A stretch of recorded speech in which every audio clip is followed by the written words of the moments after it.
이번에는 미디어와 관련된 과학 소식을 살펴보고 언론의 과학 관련 보도 내용을 비평해보는 사이언스 앤 미디어 시간입니다. 네, 오늘도 스튜디오에 성균관대학교 이경락 박사 나와 계십니다. 안녕하세요. 예, 안녕하십니까. 오늘은 어떤 이야기를 해볼까요? 예, 제가 이 코너를 처음 시작했을 때 다뤘던 게 바로 2.7 권리에 관한 것이었는데요. 최근에 이와 관련해서 유럽에서 좀 의미심장한 판결이 내려졌기 때문에 2.7 권리와 또 저널리즘의 관계에 대해서 이야기를 해보고자 합니다. 먼저 간단하게 2.7 권리에 대해서 다시 한번 정리를 해드리자면 인터넷상에서 자신의 정보 보호와 관련해서 아주 적극적으로 보호, 그러니까 구체적으로 뭐 삭제 요청을 할 수 있는 권리, 이것을 말한다고 볼 수 있습니다. 특히 유럽에서는 지금 발효를 앞두고 있거든요. 관련된 법안이. 네. 그래서 이와 관련해서 인터넷 서비스를 제공한 업체에게 벌금을 물릴 수 있는 이런 아주 적극적인 내용까지도 법안에서는 담고 있습니다. 네, 말씀하신 것처럼 법안이 아직 발효되지는 않은 것으로 알고 있는데 이 얼마 전에 유럽 사법재판소에서 이러한 2.7 권리를 폭넓게 인정하는 판결이 나왔었죠. 네, 그렇습니다. 그것에 대해서 어떻게 보면 우리 언론이 조금 약간 너무 부각시키고 의미를 두는 경향이 있긴 한데 간단하게 좀 소개를 드리겠습니다.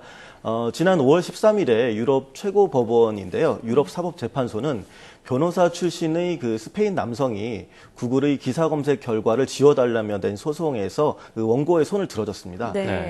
과거 이 사람이 이제 부채에 관한 그 부채 기록에 관한 신문 기사가 구글 검색에서 잡히도록 걸리도록 이렇게 표시가 되어 있었는데 이런 것들은 사생활 침해다 이런 그 주장을 받아들여서 그 해당 기사를 삭제할 것을 이제 구글에 명령을 한 것입니다. 법원은 또 그 사람들이 온라인 검색을 통해서 자신들에 대해서 알 수 있는 내용들이 이렇게 나타나는 것, 이런 것을 그 스스로가 조절할 권리가 있다. 이런 취지로 또 이제 개인정보에 관한 권리를 인정을 했는데요. 구체적으로 보면 구글 같은 검색 엔진 같은 경우에 특별한 이유가 없으면 일정 시간이 지난 뒤에 반드시 이제 웹페이지 링크를 이렇게 삭제를 해야 된다. 그렇게 함으로써 온라인 사용자들이 적어도 이제 온라인 상에서는 좀 잊혀질 수 있게끔 해야 된다. 이런 식의 이제 판례를 냈습니다. 네. 네, 유럽에서 벌어진 이 스페인 남성이 소송을 제기한 이 사건 구체적으로 좀 설명을 해주시죠. 예, 그 시청자 여러분도 가끔 그 뭐 노출된 개인 정보를 확인하거나 뭐 내가 어떤 위치에 있나 뭐 이렇게 평판들을 알아보기 위해서 구글이나 이렇게 포털 사이트에 이제 검색해보곤 하실 텐데요. 이 소송을 진행한 곤잘레스라는 사람 역시 그랬던 것 같습니다. 그래서 처음에는 이제 1998년이었는데요. 그때 자신의 이름을 검색하다가 자신의 부채 정보가 아주 구체적으로 라반 과르디아라는 신문에 실렸던 것을 알게 됐습니다. 신문 사이트에 가보니까 자기 정보가 있던 것이죠. 그래서 네네. 스페인 법원에 해당 신문사와 구글에서 이 기사를 좀 삭제해 주시오. 이렇게 소송을 걸었습니다. 굉장히 오래됐죠. 그런데 그러나 스페인 법원은 신문사에게는 기사 삭제 판결을 내리지 않았습니다. 그렇지만 구글에만 기사를 삭제하라. 이런 식으로 판결을 했거든요.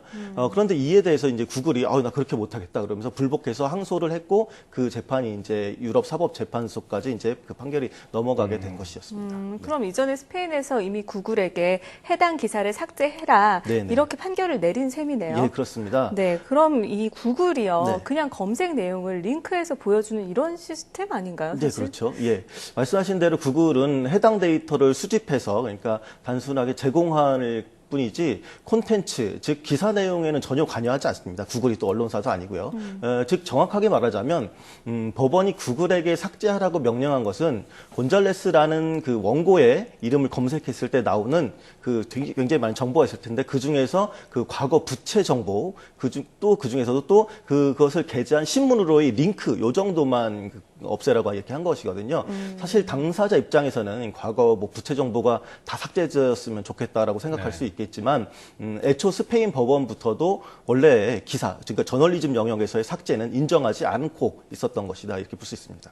네, 말씀하신 대로 기사의 원문 삭제는 받아들이지 않았다라고 말씀하셨는데 구체적인 이유가 있을까요? 왜 스페인에서 이제 인정하지 않는 이런 이유들을 이제 밝혔는데 유럽연합의 경우에 어떻게 보면 1995년부터 계속 정보 보호와 관련된 조항들 이런 부분들을 계속 강화하고 있었습니다. 그러니까 그것이 계속 이제 2.7 권리에 대한 법안으로 온 것인데 올해 실질적 발효를 앞두고 있는 2.7 권리와 관련된 것도 연장선이라고 볼 수 있고 그에 따르면 많은 예외 규정들을 이제 정해놓긴 했습니다. 아직 법안이 발효되지 않지만 그래서 이제 2.7 권리로 인해서 지워지지 말아야 될 것 혹은 지워지지 않아도 될 것들 이런 것을 있는데 대표적으로 이제 언론 보도 게시물에 대해서는 적용이 안 됩니다. 예, 그리고 또 표현의 자유에 대한 권리 행사, 또 공공보건 부문에서 공익을 위한 경우, 네. 그리고 역사, 통계, 과학, 또 연구 목적으로 필요한 경우, 그리고 합법적 목적에 적합하고 타 법률에 의해서 개인 정보를 보관해야 하는 경우, 뭐 이런 네. 의료 정보 같은 게도 그렇겠죠. 그런 경우에 해당한다고 볼 수 있겠고요. 즉 곤잘레스 사례의 경우에 언론 보도 게시물이기 때문에 그 데이터 자체는 뭐 그 법안에 따라서도 원래 삭제할 수 없는 그런 분야다 이렇게 볼 수 있습니다. 네, 그런데 만약에 해당 기사가 오보라면 네. 이런 경우에도 원래 기사를 삭제할 수 없는 건가요? 예, 그런 부분이 앞으로 이제 어떻게 될 것인가 좀 살펴볼 부분인데 좀 논란의 여지가 있습니다. 아마도 오보의 성격이 어떤 것인가에 따라서 좀 달라질 것이라고 생각이 드는데요. 예를 들어서 개인에 대한 프라이버시를 심각하게 침해할 여지가 있다. 뭐 그런 스캔들이나 루머, 그런 오보라면 아마 온라인에서도 그 원래 기사를 삭제하는 쪽으로 이제 아마 판결이 앞으로는 있을 것 같습니다. 네네. 예, 그런데 이제 특정 이해 집단에 의해서 이용되었던 오보도 있거든요. 정치적 네. 목적에 의해서. 그런 경우에서는 어떻게 보면 삭제해서는 안 되는 부분이기도 합니다.